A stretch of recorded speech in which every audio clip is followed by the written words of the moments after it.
صلى الله عليك يا رسول الله وعلى أهل بيتك المظلومين. صلى الله عليك يا أبا عبد الله وعلى الأرواح التي حلت بفنائك وأناخت برحلك. عليكم مني جميعا سلام الله أبدا ما بقيت وبقي الليل والنهار. السلام عليك وعلى أخيك أبي الفضل العباس. A lot of topics are discussed during Ashura. And any topic that serves the agenda of Imam al-Hussein is worthy of being discussed. Anything that contributes to the cause of our master, anything that would serve the aims and objectives of the Imam is suitable to be discussed. Because this pulpit belongs to Imam al-Hussein alayhi salam. And the crowd that attend these majalis, listen to these majalis, they come to listen to the Imam's message to them. This is not my pulpit. However, there are topics that are directly linked to Ashura. One of these topics is the topic that we're discussing tonight, which is courage and bravery. I can't begin to imagine Ashura without this quality. Imam al-Hussein and his companions' bravery, they shaped the events. Not only his military courage, but this quality was reflected on the decisions that he made, the tactics that he used, the message that he propagated. And even though his enemies made a lot of accusations against the Imam, one thing they couldn't accuse him of was being a coward.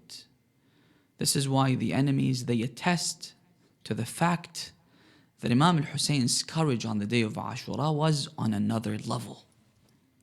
One of the reporters, from the enemies of course, says, "ما رأيت مكثورا قط."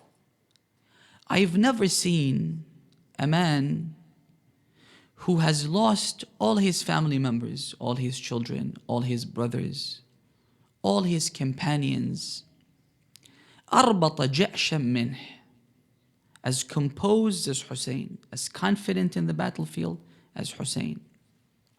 ولا أشد عنانا. I've never seen someone who has a heart as brave as Hussein. ولا أجرأ إقداما. I've never seen someone as bold as Hussein. وكانت تشد عليه الرجالة. When his enemies used to charge at him, and the way they used to do it, because they couldn't fight with Imam al-Hussein one-on-one, so they used to do what Muawiyah used to do with Amir al-Mu'mineen. They used to collectively fight against the Imam, even though the Imam was lonely. فَكَانَ يَشُدُّ عَلَيْهِمْ بِسَيْفِهِ. He would attack them with their sword, and they would scatter like goats when a lion charges at them. مَا رَأَيْتُ مِثْلَهُ قَبْلَهُ وَلَا بَعْدَهُ. And I've never heard of someone as courageous as Hussein, before Hussein and after Hussein. Never in my life, the reporter says. And whenever he attacked, so when they attack him, he would defend himself, strike them with his sword, they would run away like a herd of goats. When he would charge at them, they would flee like grasshoppers. And his companions, I spoke about their courage last night. His companions, whenever they wanted to seek inspiration from the Imam, whenever they wanted to be motivated to fight, they would tell each other, انظروا إليه كيف لا يبالي بالموت. Look at him, how careless is he towards death. كيف لا يبالي بالموت. Not just when he was in the battlefield, but even after he fell from the back of his horse. When our master fell from the back of his horse, he was still fighting. Until he was severely injured and he couldn't walk anymore.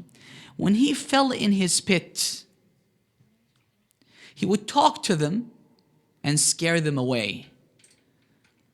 كذبت أنت تقتلني أم هو, and they would run away from the Imam. When the Imam was too weak to speak, he would scare them away with his eyes and they would run away from him. This is why one of our greatest poets, his name is Sayyid Haydar al-Halli, he says in one of his poems, he says, عفيرا, even though he was covered with dust, إذا عاينته الكمات يختطف الرعب ألوانها. When the warriors of the war, they see the Imam even though he's on the sand dunes, they would be filled with dread. فما أجلت الحرب عن مثله. War has never seen someone like him. صريعا يجبن شجعانها. Even though he was a fallen soldier, but he would scare them away, even when he was in his pit. Now his military courage is only one aspect of this quality, because courage is a multifaceted quality. And courage is not an isolated quality. It's not an isolated virtue. Whenever courage is present, a whole host of virtues will also be present. For example, Amir al-Mu'mineen says, لو تمايزت, if the human traits were to be distinguished, we would see truthfulness siding with bravery. So whenever you see the quality of courage, of bravery present, you will also see truthfulness and siding with the truth coming with bravery. Why? Because when you're brave, you do what you believe in. You wouldn't care about what people say, even if all the world is against you. Like Ibrahim al-Khalil. He was brave, he was courageous. He destroyed all the idols, and he would admonish them, and he would criticize them. The whole world was against him. But because he was brave, he was both truthful, he's vocal about his beliefs, and also he would side with the truth because he's not scared of anything.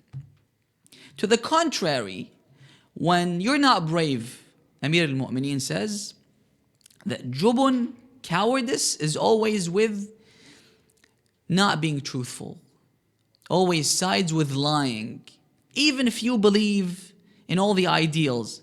But because you're a coward, then you won't be able to voice your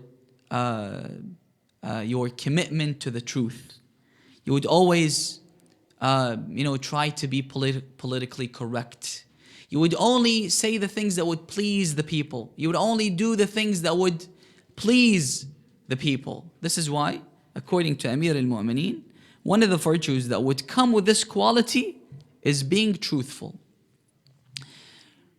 Number 2, Imam Ali alayhi salam says, شجاعة المرء على قدر أنفته.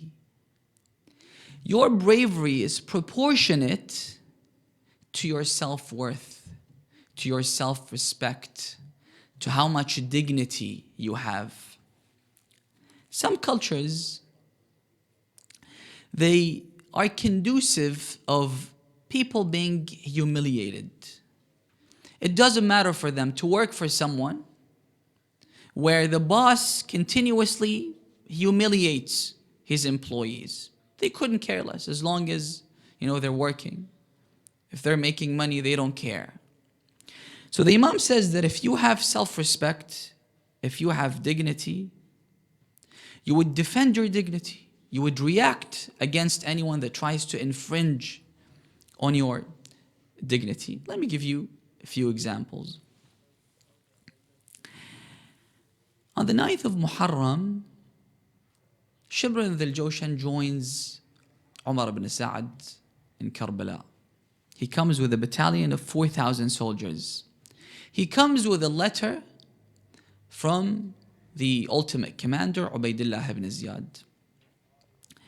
Before that, Umar ibn Sa'ad was trying to negotiate a deal with Imam al-Hussein alayhi salam. The Imam sat with Umar ibn Sa'ad a few times. I think he sat with him 3 times. He met with him 3 times in private.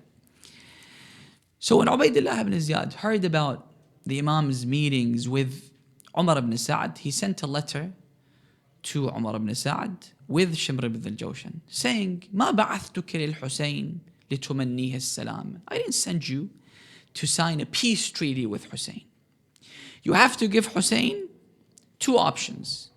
Either he should surrender and you send him to me and I will treat him as a prisoner, or the second option is war. And if he refuses to surrender, kill him and bring his head with you to me, وَأَوْطِئِ الْخَيْلَ صَدْرَهُ وَظَهْرَهُ, and stomp over his chest and stomp over his back with horses and break his ribs. So when Umar ibn Sa'ad received the letter, he looks at Shimr and he says, قَبَّحَكَ اللَّهِ, may God curse you. I know it was you that is trying to exacerbate the situation. Because Umar ibn Sa'ad, he didn't want to get involved in shedding the blood of Imam al-Hussein. He knew who Imam al-Hussein was.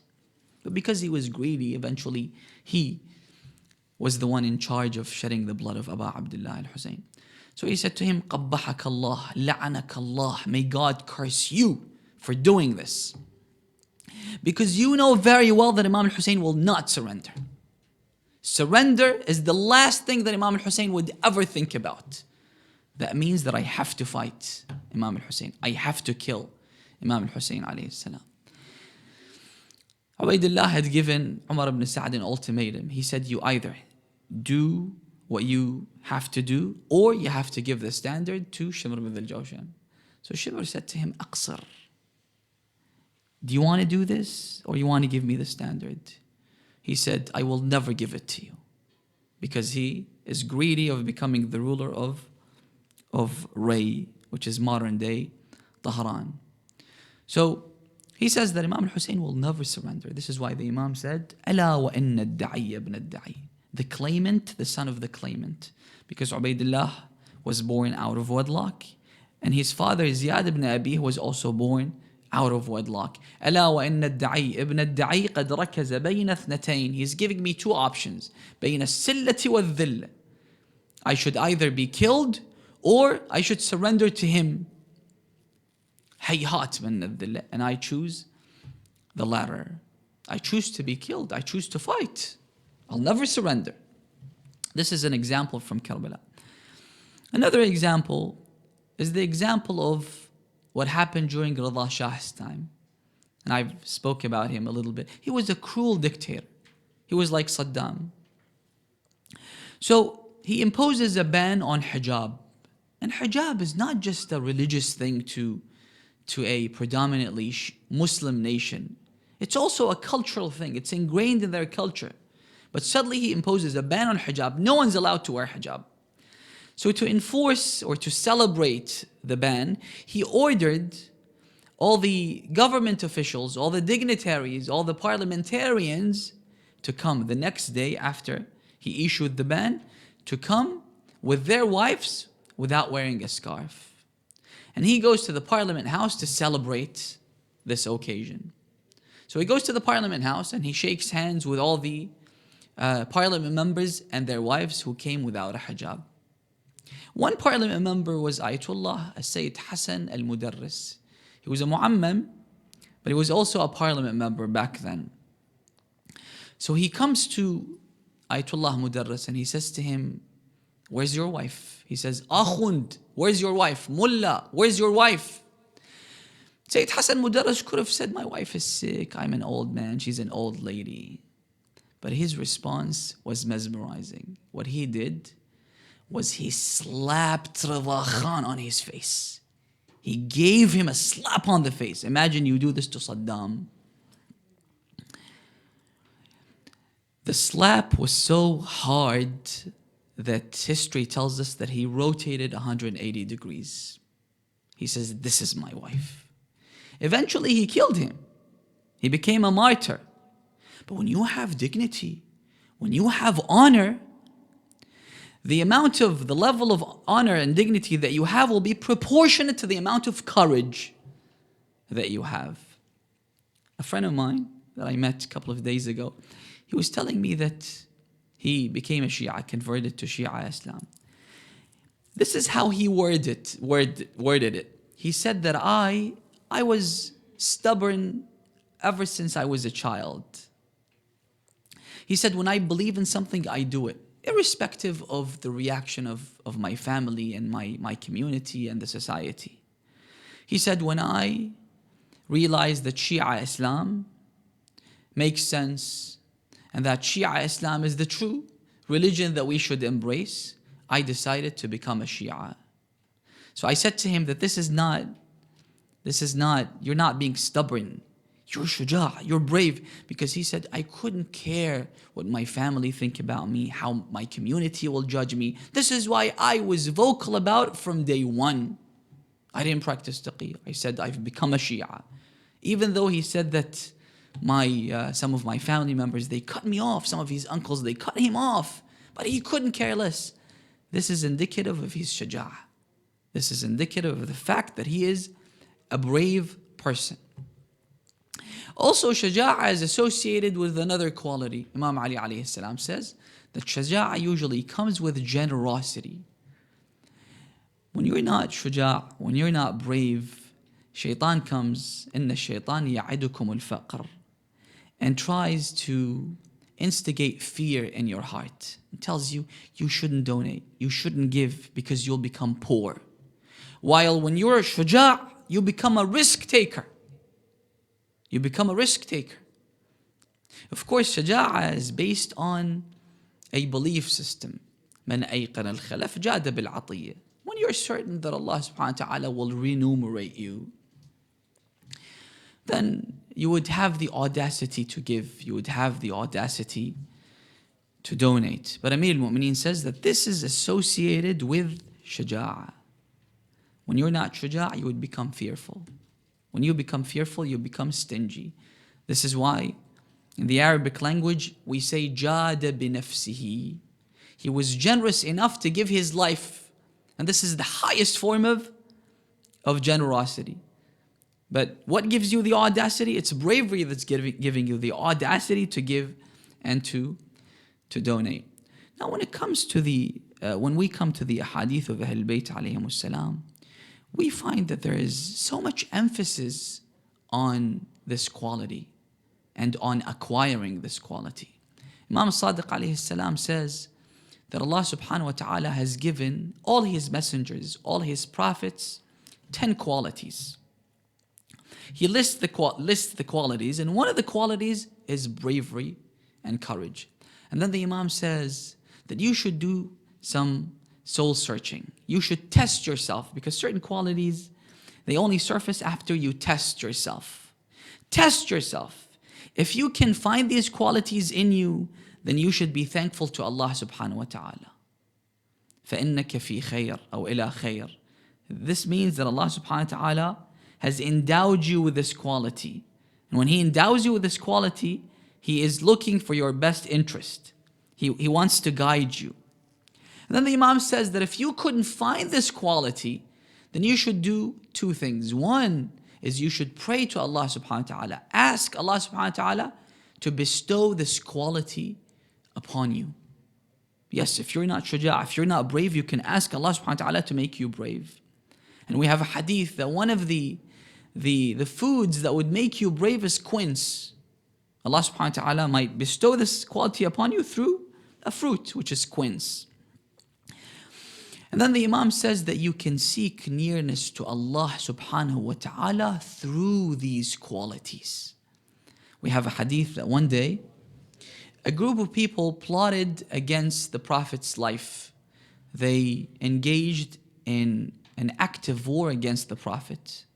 So the Prophet wanted to execute them. But then suddenly Archangel Gabriel comes down upon the Prophet and tells him to spare one of the men. The Prophet came and he said, "You're spared." He said, "Why did you spare me? I don't believe in you and I intended to kill you. And if I have the chance, I would kill you." The guy was vocal about it. Then Archangel Gabriel tells the Prophet that he has 5 qualities. One of his qualities is bravery. And this bravery would help him become a mu'min. He said, "Really? Allah subhanahu wa ta'ala loves courage?" He said, "Yes." So he embraced Islam straight away. And I think he embraced Islam because of bravery. He doesn't care about his community. He doesn't care about anything. He's brave. He believes in something and he does it. Another hadith, the Imam says that makarimul akhlaq, the 10 most important morals, he gives a list of what they are. And then he says that try to acquire them, because these qualities could be present in you but not in your kid, or could be present in your kid and not in you. So try to acquire these characteristics or these qualities. To the contrary, when we come to cowardice, which is the opposite of bravery, we find that Imam Sadiq alayhi salam says that you wouldn't find 3 vices in a mu'min. If that person is a mu'min, these 3 characteristics are not found in his personality. 1, greed.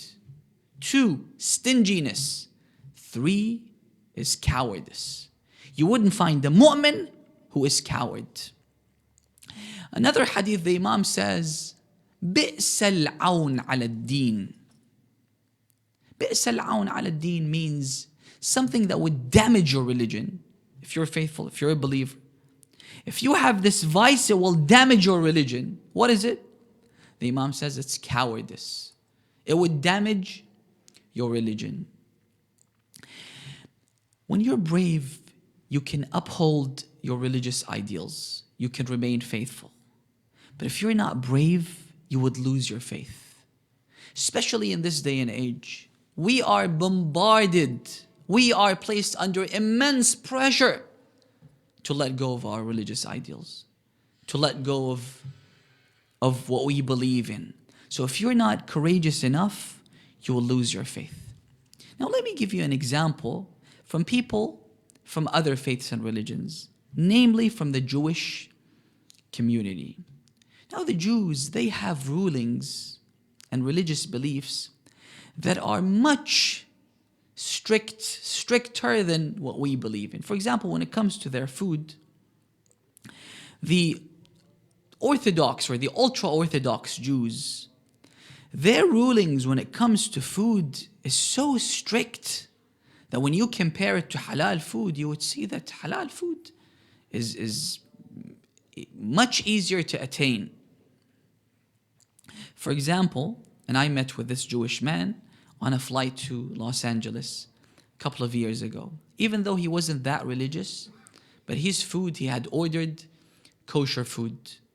So one of the conditions is that there needs to be round-the-clock supervision from a rabbi on the preparation of the food. If there is no round-the-clock supervision, then that food doesn't become kosher. It becomes haram.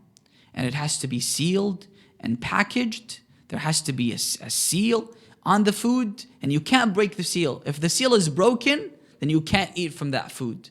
So the flight attendant came, and she asked him for permission to break the seal, open the wrapping, to put it in the microwave to heat it.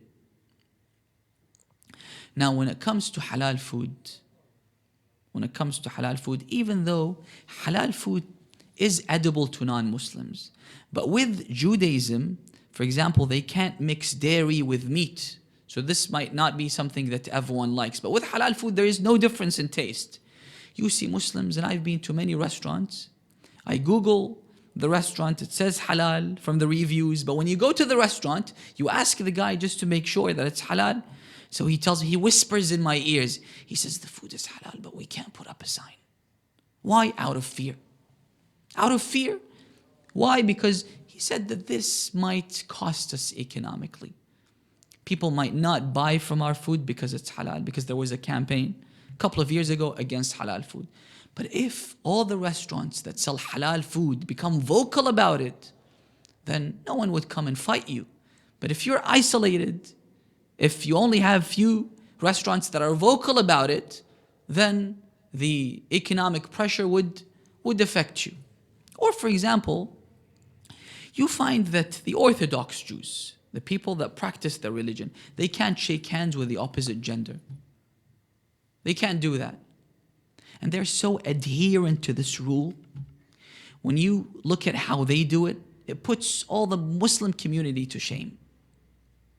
I remember I watched this documentary about this Jewish rabbi, very respected in the UK. The Queen of England wanted to give him knighthood. So he informed the Buckingham Palace that he is not allowed to shake hands with the Queen because she's a woman and he's a man and they're now mahram to each other. So he was told that we will tell the Queen, but if the Queen extended her hand, there's nothing that we could do about it. It would be very disrespectful of you not to shake hands. So he said, I was really nervous. I didn't know what to do. Imagine if she extends her hands and I'm not willing to give concessions at the expense of my faith and my religion. So they informed the Queen. They told something happened here in Australia a couple of years ago when few students, they refused to shake hands with their principal, who was a woman, in a boys' school. There was an uproar. There was a controversy that you are not abiding by the norms of the society. And subhanAllah, I've seen very distinguished Jewish figures in the United States. They are so opposed to the idea of integration, assimilation. They say that we don't integrate with the society. We don't accept the norms of the society. We have our own norms, and we only accept multiculturalism. Yes, you have your own culture, I have my own culture. And some of them are progressive. We're not talking about the ultra-Orthodox Jews. We're talking about progressive ones. They're against the idea of integration into the society. So this man, he tells the palace that, if you're not willing to accommodate my religious beliefs, I'm not willing to receive the knighthood from the Queen. Then he goes, the Queen is mindful of the fact that she's not allowed to shake hands with him.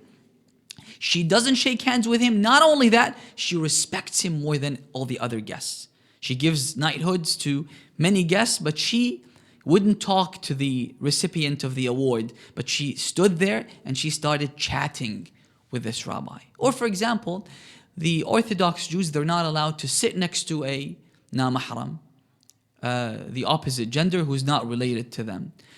Google that. You'll see many articles of how Jews, when they board a plane from New York to Tel Aviv, they tell the flight attendant, if there's a woman sitting next to them, they tell the flight attendant that we want you to change the seat of the woman sitting next to me. You could look it up. So many articles. They come to the woman. So one woman says that I was approached by a flight attendant. The flight attendant told me to change my seat. She was sitting in the business class cabin. She asked me to change my seat. I had a window seat. Now I'm sitting, I have an aisle seat. I didn't know why. But then later on, I requested a clarification. Why did I have to change my seat? She said, because this man, he is an Orthodox Jew, and he's not allowed to sit next to an mahram because you might have physical contact with the woman. And the airline, when she filed a lawsuit against the airline responded by saying that we try to keep a balance between accommodating people's religious beliefs. We have utmost respect for people's religious beliefs. Now imagine if a Muslim does that. I've never come across a Muslim man who would ever approach a flight attendant and tell her not to change his seat, but the seat of the woman sitting next to him, because he's not allowed to sit next to a non-mahram. That's close to impossible. Why? I think one of the reasons is because we're too shy. Because we're too coward to be vocal about what we believe in. One other phenomenon that I came across in the Jewish faith, after circumcision, they have something called oral suction, in which the rabbi has to bless the circumcision. And this is widely practiced in the Jewish community, especially in the United States of America. When you look at it, if you Google the images, for a foreigner, it's absolutely repulsive. Absolutely repulsive. A lot of kids caught an STD in New York, sexually transmitted disease, because of this practice. 2 children died because of this practice. What the New York government did was it made it mandatory upon the hospitals to make the parents sign a consent form allowing the rabbi to carry out this practice. There was an uproar in the Jewish community. You have no business in meddling in our affairs. This is a religious belief, and the parents are doing it, and they have all the right to do it. So the New York government, they withdrew their campaign to force, or the law to force the parents to sign a consent letter. But when it comes to the Muslim community, let me give you an example. A woman is pregnant in this country. She goes to the hospital. They tell her from the beginning, if she says that I only want I only want a woman to be present in the room while I give birth to a child, they would tell her that you have no right, because this is public health, and you have no right to choose your doctor. We can bring a man. Now, when it comes to women's rights, they always say that we should respect it, and if someone infringes on their rights, that would cause a lot of uproar in the community. But when it comes to these things, because it has to do with a religious matter, the woman is not comfortable if there is a man present in the room. You have to accept it. I heard a couple of years ago there was a man who took his wife to the hospital. She said, I don't want to see a man in the room. They said that you have no right to make a request like that. She said that I will leave the hospital. You can't imprison me. So she left the hospital. Now, if we have more cases like this, they will be forced to accommodate your religious beliefs. But unfortunately, what's lacking here is bravery and courage. Unfortunately, my time is up. We have so many examples, but we have to bear in mind that we need courage to be able to hold on to our faith, especially if you're a minority. You need to be brave and you need to be courageous. When it comes to Abu al-Fadl Abbas, on the 9th of Muharram, when Shimr comes, he comes with a letter to Abu al-Fadl Abbas. So he comes to the camp of Imam al-Hussein and he calls out, أين بنو أختنا? أين بنو أختنا? Abu al-Fadl Abbas is sitting with Imam al-Hussein, he's tent, but he doesn't respond to him. So Imam al-Hussein says, who's that? He sounds like Shimr. They say, yes, this is Shimr. The Imam said, أجيبوه ولو كان فاسقا. Answer him even though he's a corrupt, depraved man. Abu al-Fadl Abbas listens to the orders of his brother, Imam al-Hussein alayhi salam. So him and his brothers, they go to meet with Shimr ibn al-Jawshan. Shimr ibn al-Jawshan says to Abu al-Fadl Abbas, I have good news for you. You don't have to be killed today. You can be spared. I brought special impunity for you and your brothers. Abu al-Fadl Abbas did not hesitate. Abu al-Fadl Abbas, even though this impunity would save him from death, what was his response? He said, لعنك الله ولعن أمانك. May God curse you and your impunity. You give us impunity and protection from death. وَابْنُ بِنْتِ رَسُولِ اللَّهِ لَا أَمَانَ لَهُ. While the grandchild of Rasulullah has no protection from death. May God curse you and your impunity. And this was the answer of Abu al-Fadl Abbas and all his brothers. On the eve of Ashura, when all the kids and all the people in the tent, they heard about the impunity, some of them thought that Abu al-Fadl Abbas might consider accepting the impunity. They say that Lady Zainab, while Abu al-Fadl Abbas was guarding the tents, when Abu al-Fadl Abbas suddenly sees the shadow of someone approaching, so he thought it's an enemy combatant. He was willing to unsheath his sword and fight, because these people, they could attack, they could charge at them. But when he goes closer, he realizes that this is a shadow of a woman. He comes closer, he realizes that that's his sister Zainab. So he says to her, "Ukhtah, ما الذي أخرجك في سواد هذه الليلة?" What brought you out in the middle of the night? We are surrounded by our enemies. She said, "أخي عباس, أريد أن أحدثك بحديث." I want to tell you a story. He said, "الآن حلا وقت الحديث." This is the best time to talk. He wanted to disembark from his horse. She said, "No, I want you to stay on the back of your horse. This would give me pride. This would give me confidence. My brother, he's a warrior. He's sitting on his horse and he's ready to fight."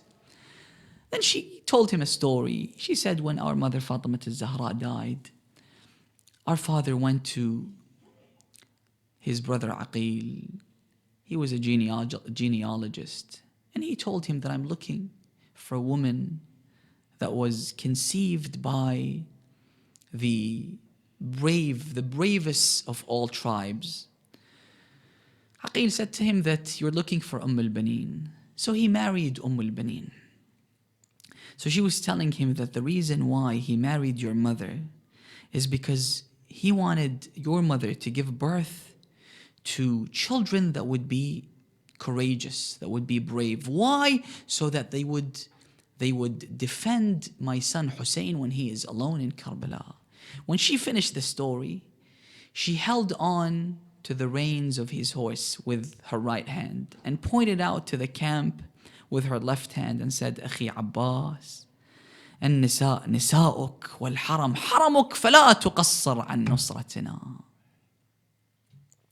When he heard these words from Lady Zainab, he pushed into the stirrup of his horse and he took out the sword and he shook it before her eyes and said, "أختاه, أتشجعينني وأنا ابن من تعرفين?" You are encouraging me while you know that I am the son of Ali. This is why when we visit him, we say, "سلام الله وسلام ملائكته المقربين وأنبيائه الصالحين والزاكيات الطيبات فيما تغتدي وتروح عليك يا ابن أمير المؤمنين." Oh, son of Ali, you inherited his traits, you inherited his qualities. I wouldn't leave you, I wouldn't abandon you. So he said, you will be delighted of what you will see from me tomorrow, O Zainab. On the day of Ashura, after the martyrdom of all the companions, he comes to the Imam. He says, لَقَدْ ضَاقَ صَدْرِي, I'm sick and tired of these people. The Imam said, إِنْ كَانَ وَلَا بُدْ, if you have to go, then go and bring some water to the kids. So he goes to the tent. They had a tent that had all the containers, all the bottles of water. They were all empty. He goes there. He finds that because of the containers in the tent that were hanged there, the soil was a bit damp. So he saw the children had removed their shirts and were placing their chests and their stomach on the damp soil because they were so thirsty. And a man who has chivalry can't tolerate seeing these kids doing this out of thirst. So he takes the container, and I'll leave the tragedy, leave the Samahat al-Sheikh to recite the tragedy, but he goes to the river Euphrates, Abu al-Fadl al-Abbas was very brave. Unfortunately, they killed him resorting to deceit. Otherwise, according to all the historians, some say there were 4,000 people guarding the Euphrates. Some say there were 6,000 guarding the Euphrates. فَكَشَفَهُمْ عَنِ الْمَشْرَعِ. When you're thirsty, you immerse yourself and your horse in the water. And this is what Abu al-Fadl al-Abbas did. But he refused to drink from the water. Why? Because he remembered أبا عبد الله لأنعمنك عينا يا أختاه صلى الله عليك يا مولاي يا أبا الفضل العباس ورحمة الله وبركاته.